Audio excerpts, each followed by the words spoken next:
Hello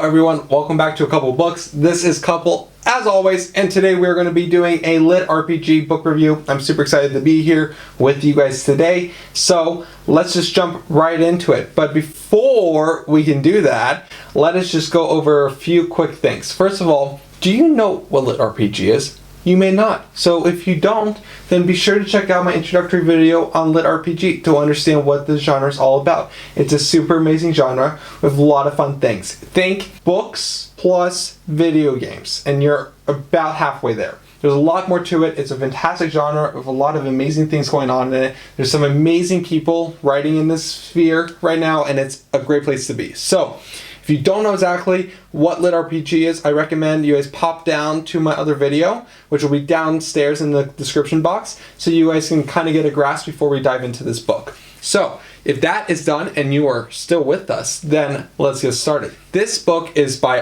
Brady. Brady is a writer of LitRPG. He also is from Utah, and he is obsessed with taking apart appliances. He was a child that all of our parents feared, who would take apart all the electronics in the house. But Brady currently at the moment is writing books, and may I say, really good books, and I really enjoyed his novel.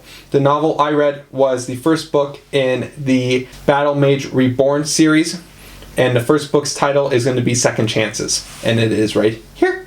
Now that you guys know what we're reading and who wrote it, let's get into the actual book itself. So, the first thing I'm going to tell you guys about is the story, and then we're going to go into things I liked about it, things that I didn't love about it, and then we're going to be doing the tiniest little bit spoiler section, because I need someone to theorize with, and I need you to read this book and come back to this video, watch my spoiler section, so we can discuss, because this is very important. For right now, everyone's safe, so stay in your seats. Let's get started. So, in this world, we are introduced to a more advanced Earth. We're a few years in the future, at least. I don't know if the date was mentioned, but we're in the future for sure.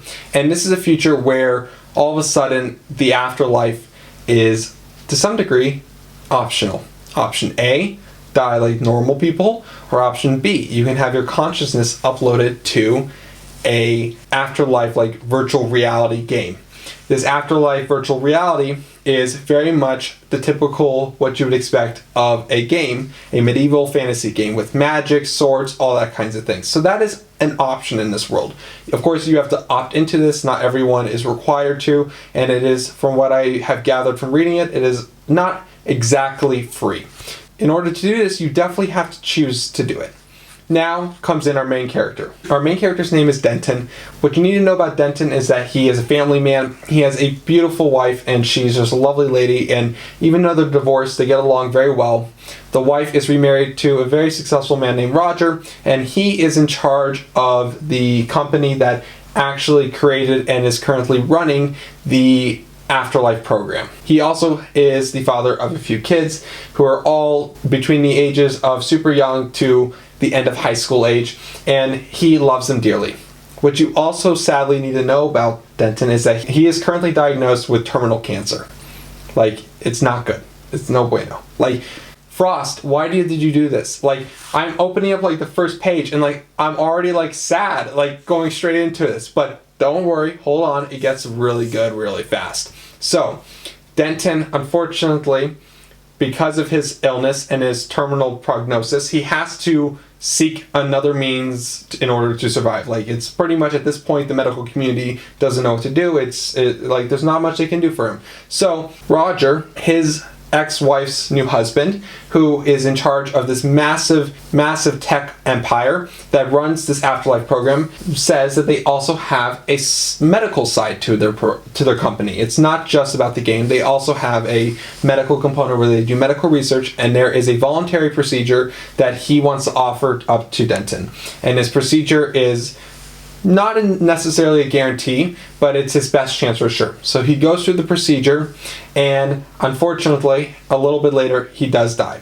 Now, you might think this is a spoiler, but it's not, because it's on the page, because it's on the back of the book. So we are safe, people. But Denton dies. Sometime between when we last see Denton and him uploading into the game, he consented, and Roger uploaded his consciousness into the game world.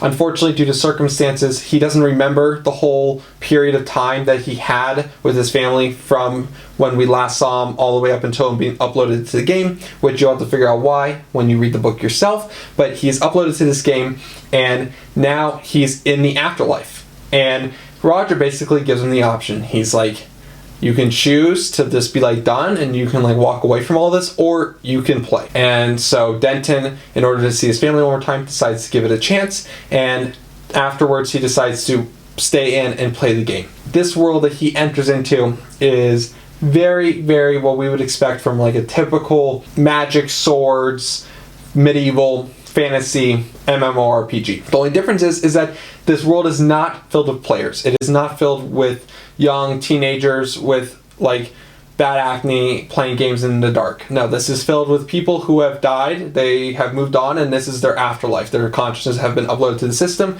So you're filled with a world of people who have years of experience behind them, and this is their choice, and this is what they're doing with their afterlife, which is a huge component of the story. Now, Denton enters into this world, and he is met with a huge cast of characters, and he's also in a massive world. It's said in the book that this world is many, many times bigger than Earth itself, so this is a massive world with a lot of opportunity and options. Thank God Frost was able to limit it down to one big city for us to stay in within the first book, because otherwise it would have probably been overwhelming. But we are mostly focused in this one city. And in this world, there's all the typical standard LitRPG functions that you standardly see. There is looting, there's weapons, there is leveling up.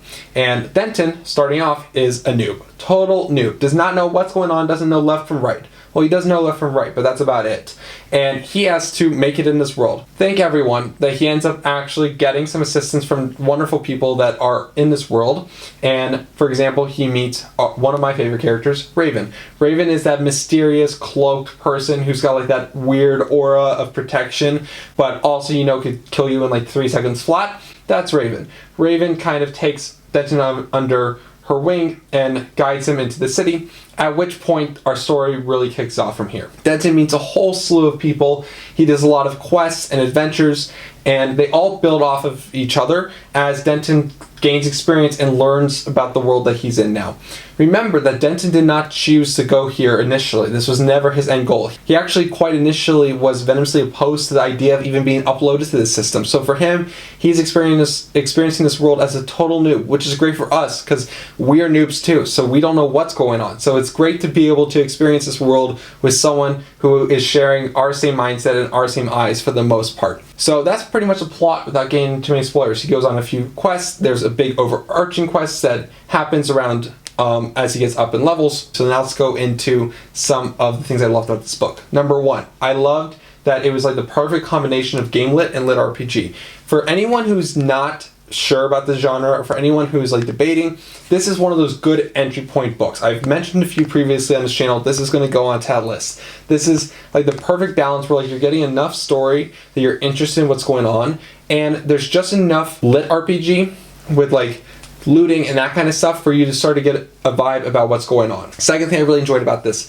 is definitely a character-centric story. In a lot of lit RPG books, part of the issue of lit RPG is creating the anxiety and stress around the character's choices and decisions, because it's usually just a video game where they can unhook themselves and move on with their lives and leave the game. In this, that's not an option. They're dead. Everyone in this world is dead. They've all died, and this is their afterlife, and this is it. There's no going back to home. This is where they are now. And yes, you can die and respawn, but this is their afterlife, and there's no escape from it. So there is definitely much more weight on their choices and how they choose to play this game, and how they choose to progress themselves, and how they choose to act as people. You can't just be a jerk in this world. You know, you can't just be like that guy who's like, I'm going to be a jerk. Well, like, you can be, but it's going to impact how people influence you. And there's, like I said, there's no escaping from this. This is your life now. In addition to all that, we're also taking this from a very unique perspective in LitRPG. A lot of LitRPGs, usually people who are around the standard gaming age, anywhere from teens to 30s. In this age demographic that's going to typically be playing these types of games.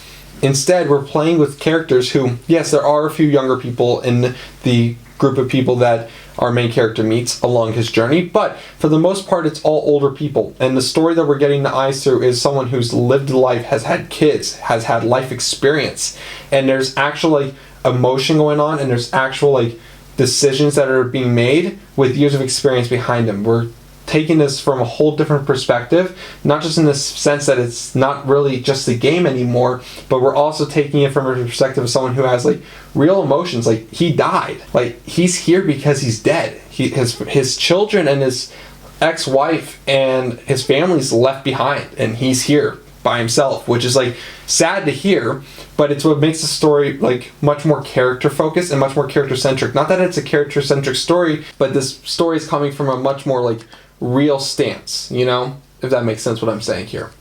Now, those are the things I loved about the book. Let's get into the things I didn't like about the book. Part of my issue with this book, which are few and far between, is one of my first issues being that I felt that we met a lot of really unique characters, and Frost did a great job of establishing them and making them unique characters, but I didn't really get a tone of voice from them yet, and I'm sure that's going to come in second books. I'm not too worried about it. It was just an initial thing that I didn't really pick up on their tones yet as individuals. I have our main character down. I have Raven down for sure.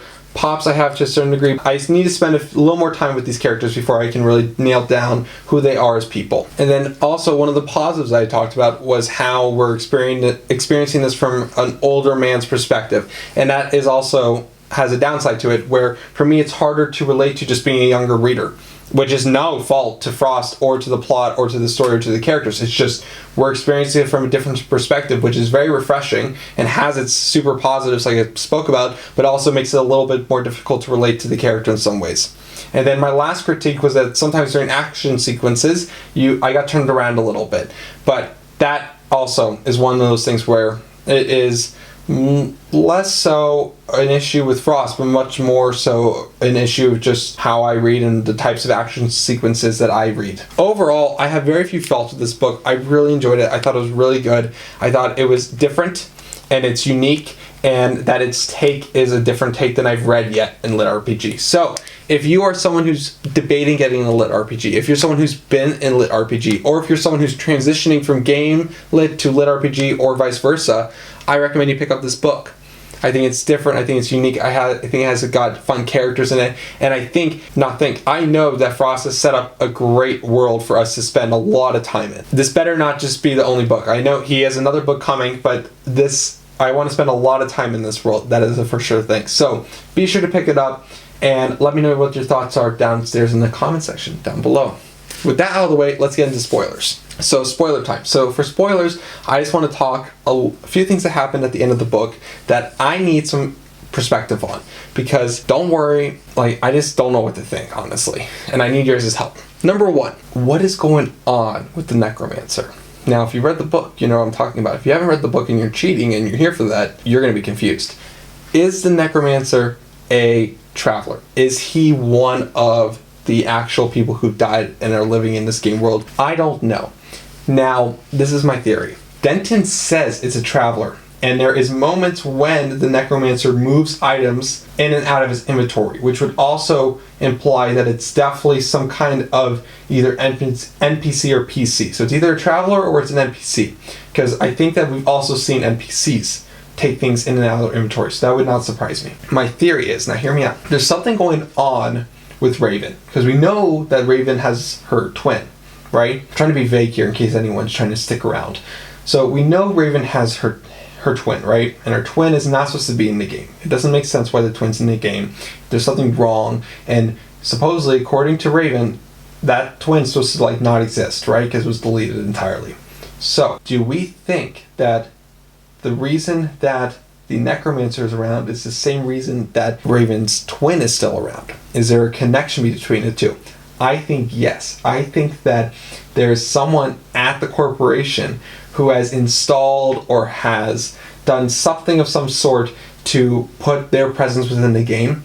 They're physically manifesting as the necromancer. The necromancer is their persona, right? That is how they get their deeds done. But they need to get characters on that trajectory. And as we've read in the book, quests are much more in depth than just quests. They're also about character development and choosing and moving on with your life now that you've died, right? The game system obviously is quite complex, so it's definitely a possibility, now hear me out, that the real world that installed the necromancer also put in Raven's twin to push our main character on the path that he goes down in order to meet the necromancer. This would imply, if I'm right, that there's actually, when I think this is the case, there's actually some kind of internal corporate thing going on that's involving their involvement within the game world. Does this make sense? Do you concur? What are your thoughts on the necromancer? Because there's definitely something shady going on with the necromancer. There's also something definitely shady going on with Raven's twin. Also, where's Raven's twin? Is she in the urn? Is that like where she is now? Is she in that like glass jar? Like, is that what she's just chilling now? And like, also, they totally screwed Denton at the end. When they're like, we've given you everything you need. And then they like throw him back in and you're like, what? Okay, that's fine. That's great. Thank you. Okay, those are my thoughts. If you guys have any thoughts on this or additional opinions on this, comment down below, but make sure you throw in spoilers and you hit the enter key a few times so that it doesn't pop up for everyone else. So with that out of the way, let us end this episode. Thank you everyone so much for coming here today. Don't forget to like and subscribe and comment down below. And I'm looking forward to seeing you guys all in the next video. And I hope everyone has a wonderful day. Bye now.